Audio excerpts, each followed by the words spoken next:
রাত পেরিয়ে সকাল এখনো সিইও দপ্তরে অবস্থান বিএলও অধিকার মঞ্চের। মধ্যরাতে বিজেপি ও তৃণমূলপন্থী বিএলওদের বিক্ষোভ পাল্টা বিক্ষোভের পর সকালেও চলছে আন্দোলন। এসআইআর উত্তাপের মধ্যে আজ মথুয়াগড়ে মুখ্যমন্ত্রীর জোড়া কর্মসূচি। প্রথমে বনগাঁ ত্রিকোণ পার্কে সমাবেশ, তারপর চাঁদপাড়া থেকে মিছিল করবেন মমতা বন্দ্যোপাধ্যায়। অযোধ্যায় মেগা ইভেন্ট, রাম মন্দির তৈরির কাজ শেষ। আজ গেরুয়া ধ্বজা ওড়াবেন প্রধানমন্ত্রী, তার আগে রোড শো মোদির। শেখ শাহজাহানের সন্দেশখালীতে বাংলাদেশি পাড়া, সীমান্তে আজও অনুপ্রবেশকারীদের ভিড়। কেন চলে যাবে? কাগজপত্র নেই তাই।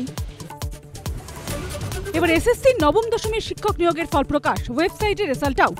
ভরসা রাখুন, নিয়োগ হবে স্বচ্ছতা নিয়ম মেনেই, পোস্ট শিক্ষামন্ত্রীর। পুরো নিয়োগে দুর্নীতি, মেয়ে জামাই বেআইয়ের পর সুজিত পুত্রকে ইডির ম্যারাথন জিজ্ঞাসাবাদ। রেস্তোরাঁয় তল্লাশিতে পাওয়া 15 লক্ষ, লেনদেনের সূত্রে তলব। প্রশ্ন করেছে, আমরা তার উত্তর দিয়েছি। সীমান্তে ভিড় বাংলাদেশের, বইছে কি উল্টো স্রোত। এদিকে টানতে সংশোধনের রথ, বিএলও নিলেন চরম পথ। এসআইআর এর কাটাছেড়ায় কোন পথে চায় বঙ্গভোট? যুক্তিতর্ক সন্ধে 7টা।